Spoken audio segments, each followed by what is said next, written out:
Amén. Hermanos, dispongamos nuestro corazón a escuchar la palabra. El mensaje del día de hoy se titula La tristeza del Hijo de Dios. Dejo lugar a mi hermano Jesús Martínez. Sí, vamos a orar, hermanos, porque vamos a pedirle a Dios que nos ayude. No podemos entender con nuestra propia sabiduría esta palabra tan alta, tan profunda al mismo tiempo. Oremos.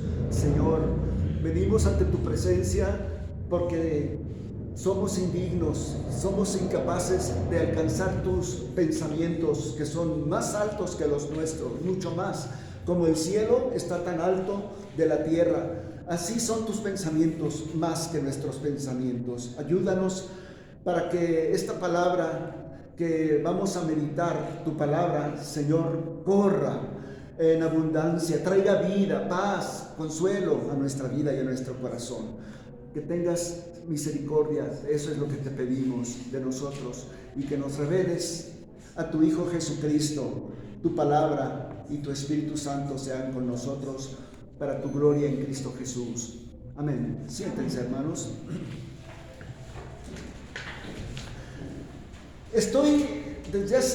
Ya saben que ya tengo pues varios mensajes anteriores tocando temas, tocando pasajes que por la Semana Santa no se tocan, pero son parte de esta semana, de los últimos días del ministerio de Jesucristo en la tierra, pero no se tocan porque hay otras prioridades para la Semana Santa.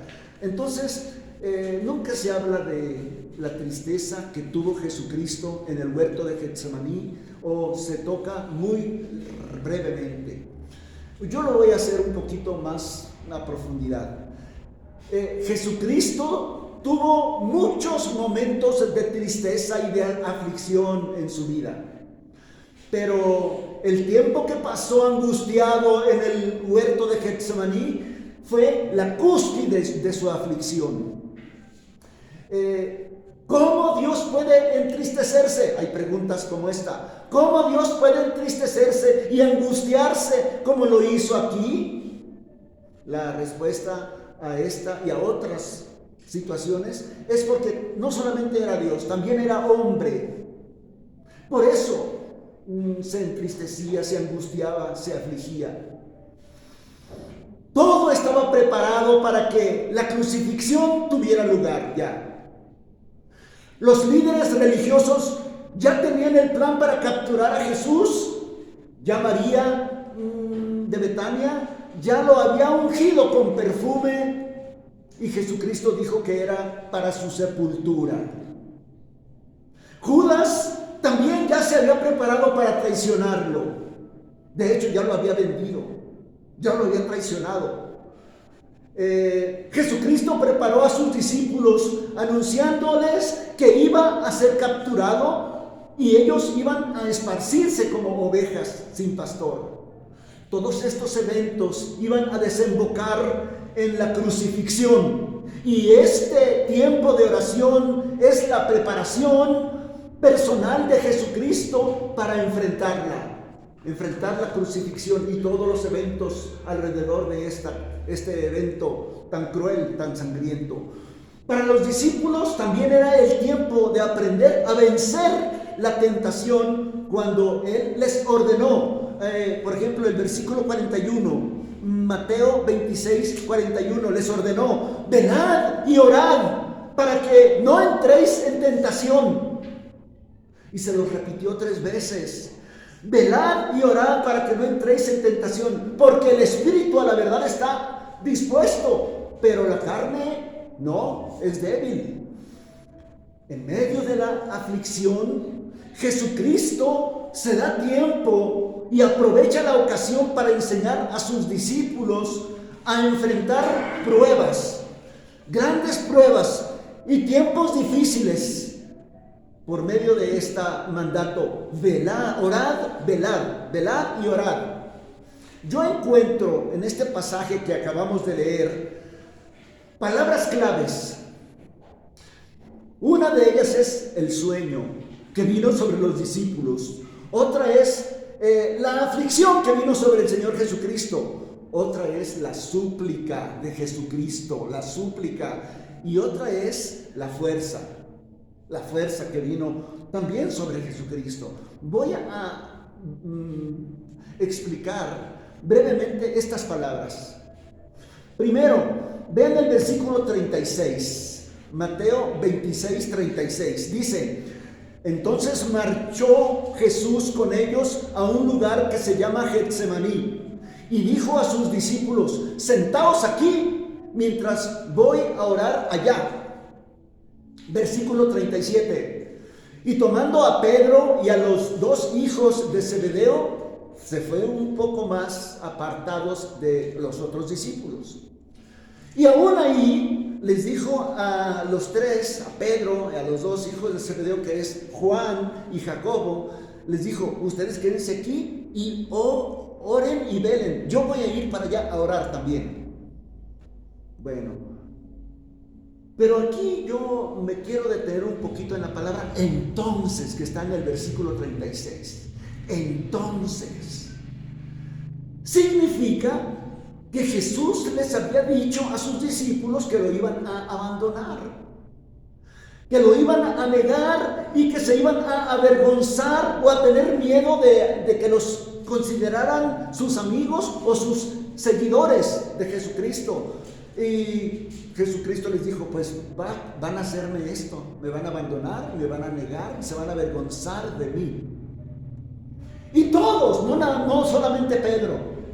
Pedro fue el más enfático, pero todos le dijeron: no, nunca te vamos a negar, nunca nos vamos a avergonzar de ti, nunca te vamos a dejarte, no, nunca. Era jueves, el último de la vida de Jesucristo, antes de la crucifixión. Era jueves en la noche, acababan de celebrar la Pascua, acababan de celebrar también la primera cena del Señor, la primera, y ya en la noche salieron hacia el monte de los Olivos y en especial al huerto de Getsemaní. Jesucristo se estaba preparando para hacer Él la Pascua. Para hacer Él la Pascua para el pueblo, no solamente judío, sino para todo el pueblo. Después de la cena, se fueron al monte de los Olivos, donde Jesucristo iba a ser tomado prisionero, pero tuvo un tiempo de oración y de instrucción a sus discípulos y por supuesto que también a nosotros. ¿Cómo enfrentar la crisis, las tentaciones, la más fuerte crisis de la vida de Jesucristo y en la vida de los discípulos? ¿Cómo enfrentar esa crisis tan grande, tan terrible? Getsemaní era un área en el monte de los Olivos hermoso. Pertenecía a una persona en particular, era propiedad privada. Se supone que era de una persona muy rico, un personaje rico, amigo de Jesucristo. Y se ve que Jesucristo tenía acceso a este jardín hermosísimo cuando Él quisiera. Pues Él aprovechaba muy frecuentemente estar allí en este precioso lugar. Y esta era una ocasión muy particular y muy especial, lleno de árboles, de sombra, lleno de quietud de este jardín. De repente Jesús allí en este huerto les dijo a sus discípulos, versículo 36, sentaos aquí mientras voy a orar allá. Ellos sabían los discípulos sabían lo que iba a suceder, porque ya Jesucristo se los había dicho. Miren, en Mateo 26:2 dice así: sabéis que dentro de 2 días, o sea, se los dijo el miércoles, van a pasar jueves y viernes, dentro de 2 días se celebra la Pascua, y el Hijo del Hombre será entregado para ser crucificado. Ya se los había anticipado. 2 días antes. Y ahora solamente les dijo, pues este es el momento, ya llegó el momento, ya lo que les anuncié va a suceder. Pues ya habían pasado esos 2 días. El día predicho había llegado y ya era tarde, noche. Mientras cenaban la Pascua en el aposento alto, Jesús les dijo, Mateo 26, 31, Mateo 26, 31, todos vosotros os escandalizaréis de mí. Ya les expliqué que escandalizaréis significa caer, tropezar y caer. Todos vosotros os escandalizaréis de mí esta noche, porque está escrito, yo heriré al pastor y las ovejas se dispersarán. Ellos sabían que la hora había llegado, era tiempo de orar, Miren, Jesús les ordenó, quédense aquí, velad y orad, son, ¿cómo se les llama a este tiempo? Imperativos, es orden, es un mandato, velad y orad para que no entréis en tentación, velad y orad para que no entréis en tentación. Cuando hay aflicciones, cuando hay crisis, es cuando viene la tentación, es cuando viene la debilidad espiritual. Y aquí Jesucristo nos dice que es el tiempo de orar y de velar. Los discípulos no oraron, ni siquiera una mínima oración. ¿Por qué no oraron? Se los dije en el mensaje anterior, porque se sintieron autosuficientes, no necesitamos orar. Todo el día hemos estado orando, alabando, celebrando la Pascua, celebrando la Cena del Señor. Ya es mucha oración. Se sentían invencibles, se sentían autosuficientes. Vean el versículo 37, Mateo 26, 37. Y tomando a Pedro y a los 2 hijos de Zebedeo, comenzó a entristecerse y a sentir gran angustia. No dice angustia, sino dice gran angustia. Entonces les dijo, mi alma está abrumada de una tristeza mortal. Tristeza mortal. Quédense aquí, velen conmigo. Y adelantándose un poco, se postró rostro a tierra.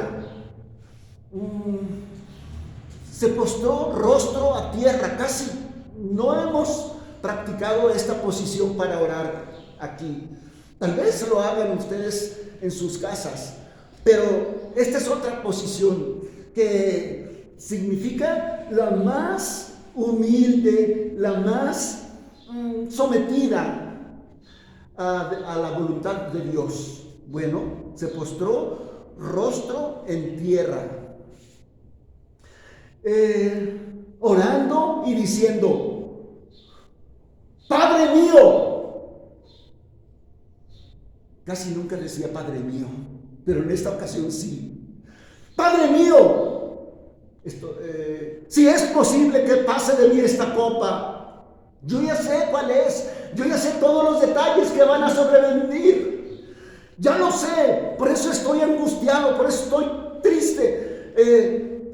Si es posible que pase de mí esta copa, que pase, te pido, te imploro que pase.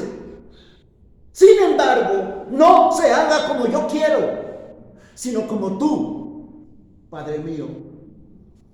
Notemos, hermanos, que Jesucristo no pidió a sus discípulos que oraran por Él. Nunca lo hizo Jesucristo, nunca hizo eso. Les pidió que oraran juntamente con Él, no por Él. Juntamente, porque la tentación, la prueba iba a ser no solamente para Cristo, sino para sus discípulos. Y era el momento de prepararse en oración. La posición que escogió Jesucristo para implorar a Dios fue la más humilde: postrar su rostro en tierra.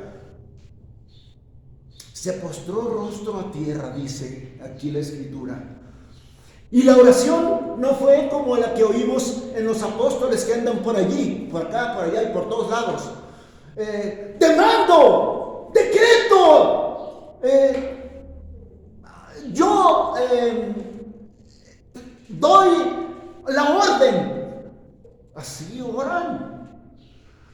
Exijo, tomo la autoridad. No sé por qué y de dónde sacan esa manera de orar. Jesucristo, Dios, la Biblia nos dice que cuando oremos nos humillemos delante de la presencia de Dios.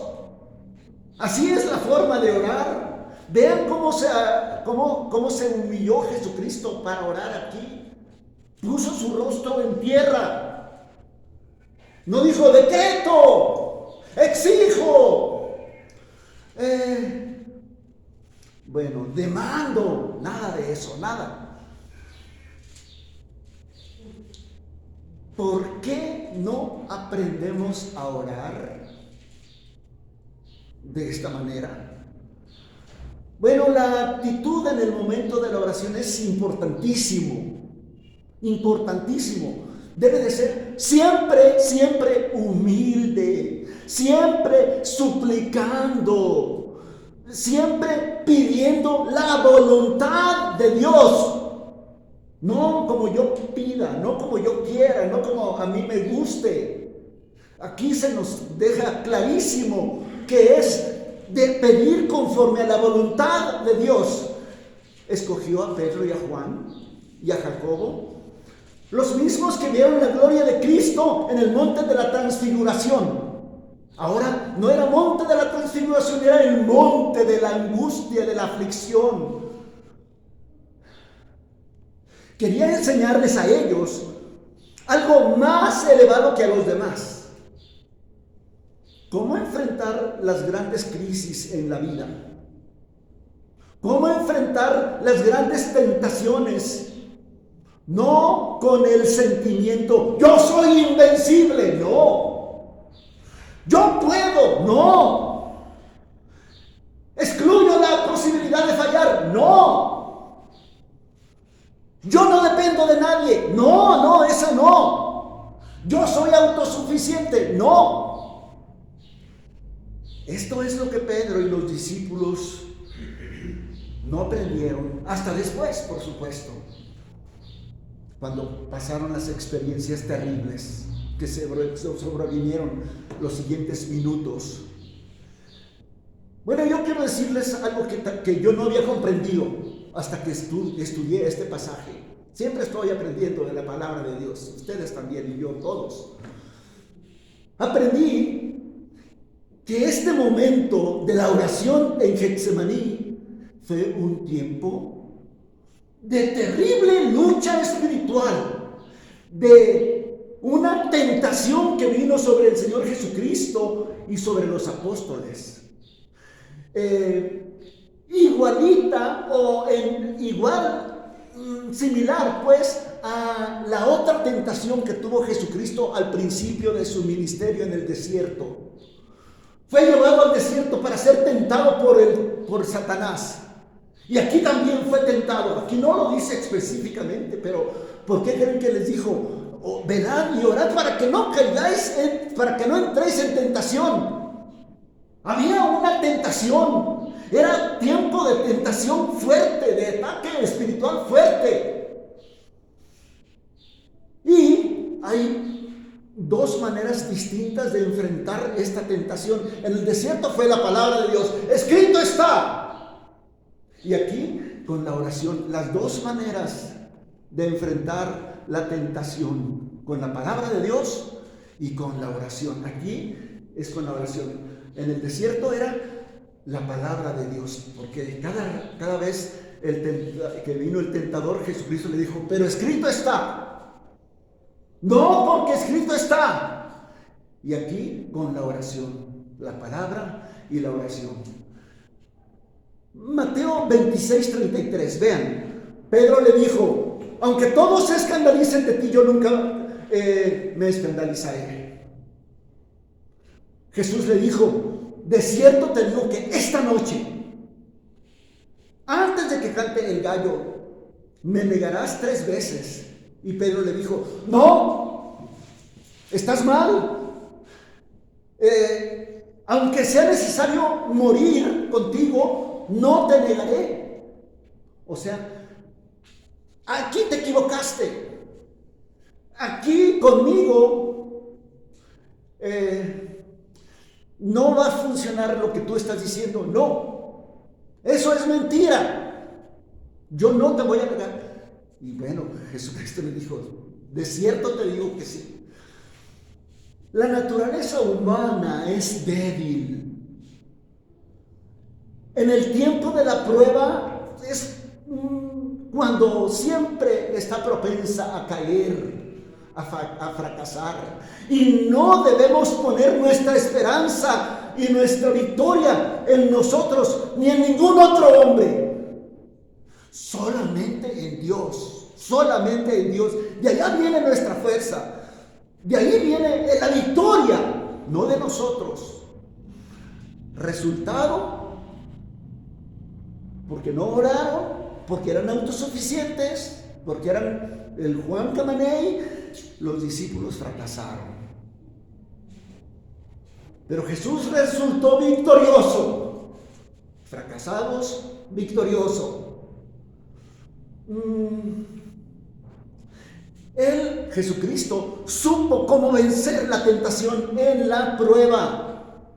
Y por eso puede ayudarnos.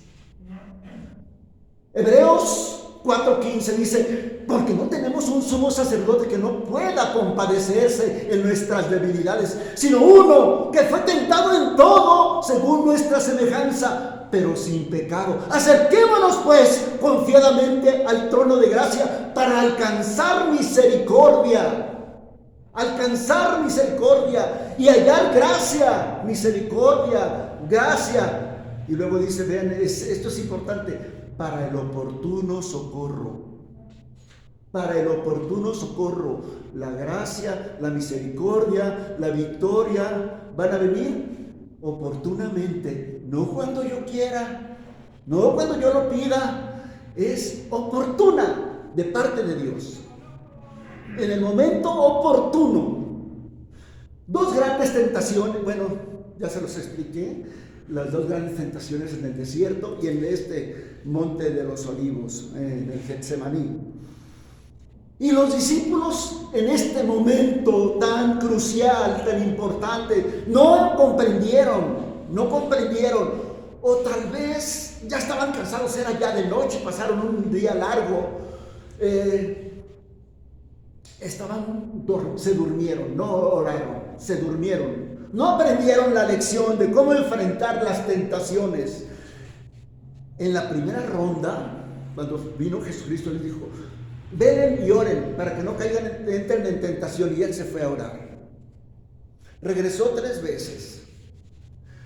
Fueron 3 veces. Y los despertó. Les dije que oraran, que velaran, para que no caigan en tentación. Y otra vez se volvía a ir a orar, a enfrentar la tentación.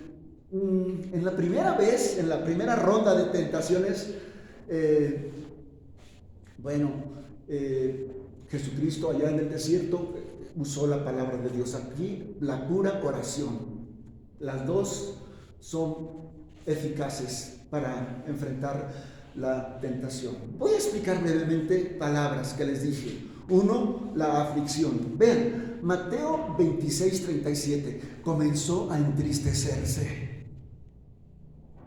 Comenzó a entristecerse y a angustiarse. Vean, cuando yo me angustio, o cuando tú te angusties, cuando tú te pongas triste, o cuando yo, hermanos, es algo muy normal. Le sucedió a Cristo. Le sucedió a Cristo. Él se entristeció y se angustió. ¿Cuánto más nosotros? ¿Cuánto más nosotros? ¿Por qué? Bueno, y se angustió en grande manera. En grande manera. ¿Por qué? ¿Por qué se angustió tanto? Por su omnisciencia. Por su omnisciencia. Él sabía que en unos pocos minutos lo que iba a sucederle en su vida. Malos tratos, malas acusaciones, falsas acusaciones, traición de uno de sus discípulos, abandono de todos sus amigos, detenido como el peor de los criminales, golpes, tortura. Los hombres crueles se ensañarían contra él, disfrutaban abusar de él, lo bofetarían, lo rechazarían, sería objeto de injusticias, latigazos, y por eso estaba angustiado. Porque sabía que todo eso resultaría en la crucifixión tan terrible, tan temida. No solo cargó nuestros pecados en la cruz, sino se hizo pecado por nosotros, encarnó el pecado, soportó todo la multitud de pecados de los redimidos. Su padre lo abandonó. No me voy a meter en esto porque es una de las frases que a alguien le voy a pedir que tome el viernes de la Semana Santa. Su padre lo abandonó. ¡Qué obediente a su padre! ¡Cuánto amor a los pecadores! Que necesitábamos salvación. Con razón el profeta Isaías lo llamó varón de dolores, despreciado, desechado entre los hombres, varón de dolores, experimentado en quebranto, fue oprimido, dice Isaías 53:7, fue oprimido y afligido, pero no abrió su boca, como cordero fue llevado al matadero. Todo por salvarnos, todo por quitarnos nuestra culpa, nuestra condenación. La Biblia no nos dice de qué manera vino la tentación de parte del diablo en estos momentos en Getsemaní, pero podemos inferirla, podemos deducirla. La tentación era: a ver, Jesús, ¿qué estás haciendo aquí? ¿Qué estás haciendo aquí humillándote rostro a tierra? ¿Vas a permitir que la chusma esta que viene ya a tomarte prisionero te lleven y te ejecuten? Mira nada más esas gotas de sangre de tu angustia, mira nada más.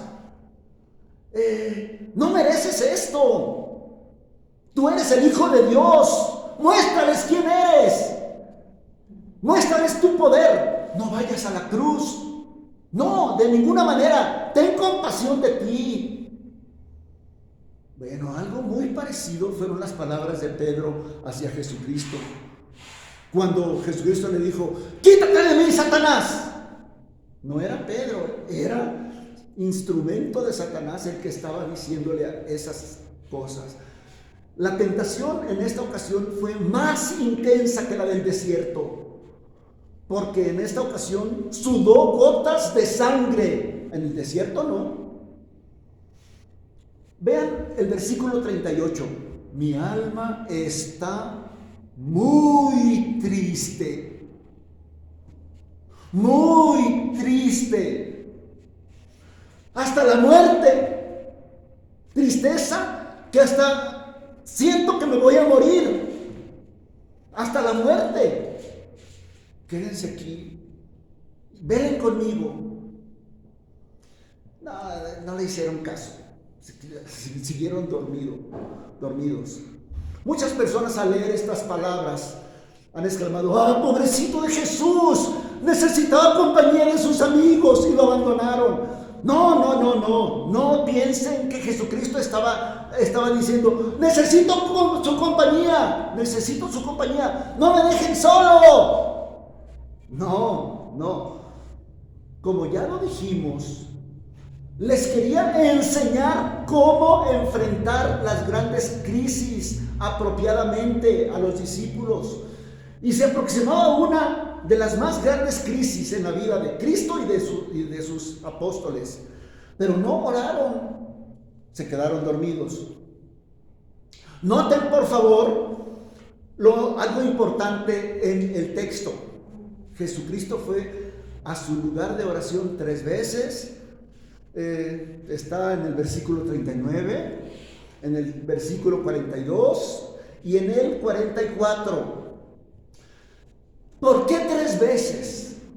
¿Por qué 3 veces? Bueno, además de urgir a sus discípulos que oren, estas 3 veces fueron las respuestas a 3 olas de tentaciones. Y la tentación siempre fue: no tienes por qué morir en la cruz. Muestra tu poder contra estos que van a querer aprenderte. ¿Por qué los comentaristas infieren esta tentación? Porque todos los que yo leí infieren que sí hubo esta tentación. Bueno, es por la súplica de Jesucristo. Vean por qué él sí estaba siendo tentado de esa manera. No vayas a la cruz. Vean, en el versículo 39 dice: Padre mío, si es posible que pase de mí esta copa, pero no sea como yo quiero, sino como tú. La copa siempre es símbolo de aflicción y de pruebas. En el versículo 42 dice: Padre mío, si no puede pasar de mí esta copa sin que yo la beba, hágase tu voluntad. Y en el versículo 44 repitió las mismas palabras. Satanás lo tentaba para que no fuera a la muerte de cruz, con lo cual no hubiera habido nuestra remisión de pecados. No hubiera habido salvación nuestra. Y Satanás aún tuviera dominio más sobre nosotros. Pero está la cruz, está la crucifixión, está nuestra salvación. La ofrenda fue hecha, la sangre fue derramada, nos compró. Satanás está derrotado. La frase Padre mío, de que Satanás está derrotado y ya no tiene dominio sobre nosotros, lo dice Colosenses 2:15. Despojando a los principados y a las potestades, los exhibió públicamente, triunfando sobre ellos en la cruz. Allí fue su derrota, ahí fue nuestro rescate. Y la frase Padre mío es importante. Los judíos nunca oraban así, nunca decían Padre mío. Solamente vino Jesucristo y Él sí empezó a decir Padre mío, y a decirnos también ustedes cuando oren así: Padre nuestro. Por eso los judíos decían que Él blasfemaba, porque le llamaba a Dios Padre. Y por si fuera poco, Marcos registra que le dijo Abba Padre. Y Abba Padre significa una expresión muy cariñosa, de mucha confianza a Dios. ¿Cómo? No solamente le dice Padre, sino Abba Padre. La súplica en medio de una gran tristeza y de una grande aflicción. Si es grande la tristeza y es grande la aflicción, igualmente tiene que ser la súplica: hágase tu voluntad. Y no fue equivocación, porque la repitió 3 veces: hágase tu voluntad. En medio de la aflicción, en medio de sudar gotas de sangre, que bien pudo morir porque estaba triste hasta la muerte. Lucas dice que estaba en agonía, orando pero agonizando. Por esta razón Dios lo fortaleció en esa hora. Y noten que no le libró de la crucifixión, pero sí lo fortaleció. Esta es una grande enseñanza, porque yo oro para que me sane, pero no me sanó. Porque también tenemos que incluir, hágase tu voluntad, pero nos va a fortalecer. A mí me fortaleció. 20, 30 días casi estuve en el hospital. Y se dice rápido y fácil, pero cada minuto contaba terribles cosas. Y yo no sé cómo pude aguantar, pero pues por la fuerza del Señor. Así a todos nosotros, hermanos. La súplica en medio de esta gran tristeza es la grande evidencia de que solamente la fuerza, solamente con su poder. Y Lucas dice que estaba en agonía. Por esa razón Dios lo fortaleció en esa hora de angustia. Pero noten que no le libró de la crucifixión, pero sí fue fortalecido. Lucas 23:43. Lucas 23:43. Entonces se le apareció un ángel. Yo no me había dado cuenta, bueno, lo había pasado desapercibido, pero ahora, después de que oró allí en Getsemaní, se le apareció un ángel del cielo para fortalecerle. Para fortalecerle. Es una grande enseñanza que Dios nos trae para cómo enfrentar nuestras pruebas, nuestras aflicciones. ¿O estaremos dormidos también nosotros como los discípulos? No, espero que no, hermanos. Cuando venga la tentación, cuando venga la aflicción, cuando venga el terrible momento en nuestras vidas, no agrademos a la carne, porque la carne es débil. No nos echemos a dormir. No. Padre mío, si es posible que pase esta copa, que pase, no la quiero beber, pero no se haga como yo quiero. Eso es lo mejor. Y Satanás saldrá derrotado, saldremos vencedores, y nuestro Padre enviará fuerza del cielo en medio de esta aflicción. Otra palabra que viene aquí es el sueño que cayó sobre los discípulos. Velen y oren, y ellos se durmieron. Es para que no caigan en tentación, no les importó. Se pusieron a dormir en el momento más crucial de su vida. No oraron, durmieron. Había mucho por qué orar, mucho. Jesucristo les había dicho que iban a ser sacudidos como espigas de trigo, que lo iban a negar, que se iban a avergonzar de él y que iban a ser esparcidos como ovejas sin pastor. ¿Por qué fueron negligentes? O mejor dicho, ¿por qué somos negligentes para orar? Jesucristo fue a sus discípulos 3 ocasiones, los despertó, les dijo: velen, oren, para que no entren en tentación. Y no le hicieron caso.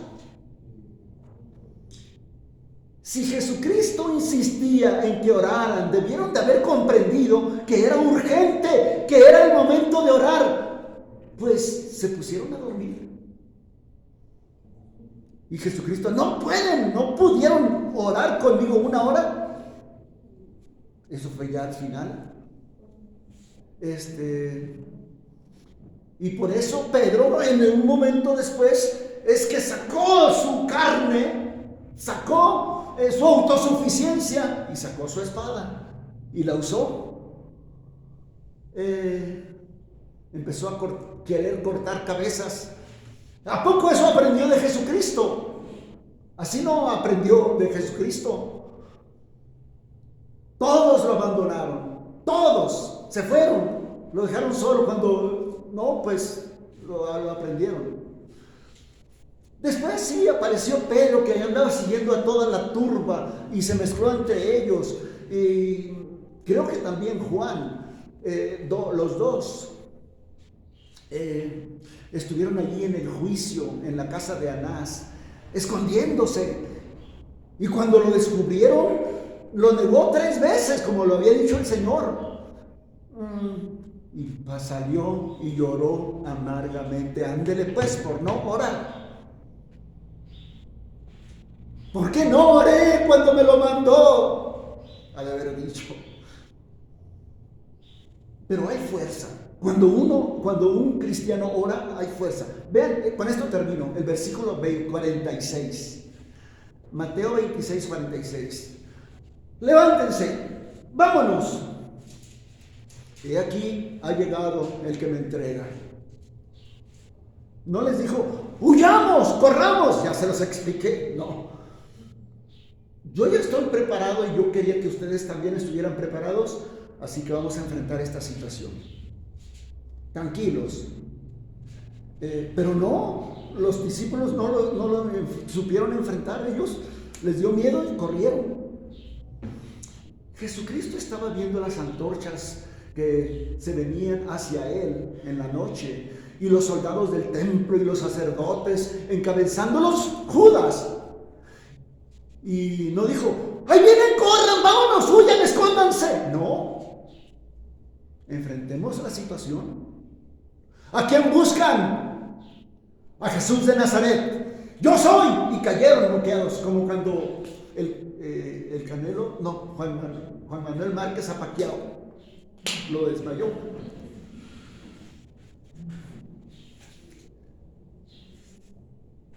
Jesucristo estaba fuerte, pero no quiso usar su poder para escapar de la crucifixión. No rehuyó la muerte vicaria por nosotros. Quiso poner su vida por nosotros. Fíjense que ya tuve que investigar un poquito, y la Biblia nunca dice, ¡huyan del diablo! Dice, resistan al diablo.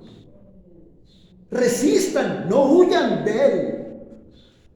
Resistan al diablo, el cual huirá. Él es el que huirá de ustedes. Pedro finalmente aprendió la lección, pero le costaron lágrimas, lloró amargamente. Pero después dijo, ¡sed sobrios! Él no fue sobrio. Pero en Primera de Pedro, él dice y escribió, y nos escribió estas palabras, ¡sed sobrios! Pero él no fue. ¡Velad! Él no veló. Estoy leyendo Primera de Pedro 5:8. Sed sobrios, velad, porque vuestro adversario el diablo, como león rugiente, anda alrededor buscando a quien devorar, al cual resistid firmes en la fe, y huirá de vosotros. No huyan de él, que él huya. Siendo sobrios, velen en oración para que lo resistan.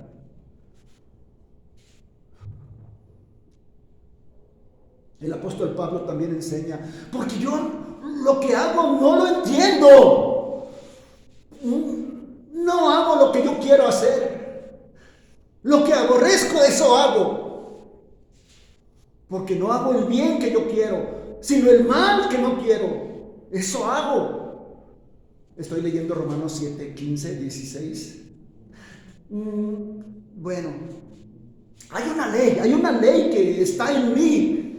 Según el hombre interior, me deleito en la ley de Dios. Pero veo otra ley en mis miembros, en mis manos, en mis pies, que se revela contra la ley de mi mente. Y mis pies me llevan a lugares horribles, feos, que no debo de ir. Y mis manos hacen las cosas ofensivas y terribles que no deben de hacer, que me llevan cautivo a la ley del pecado, que está en mis miembros. Esa es la ley.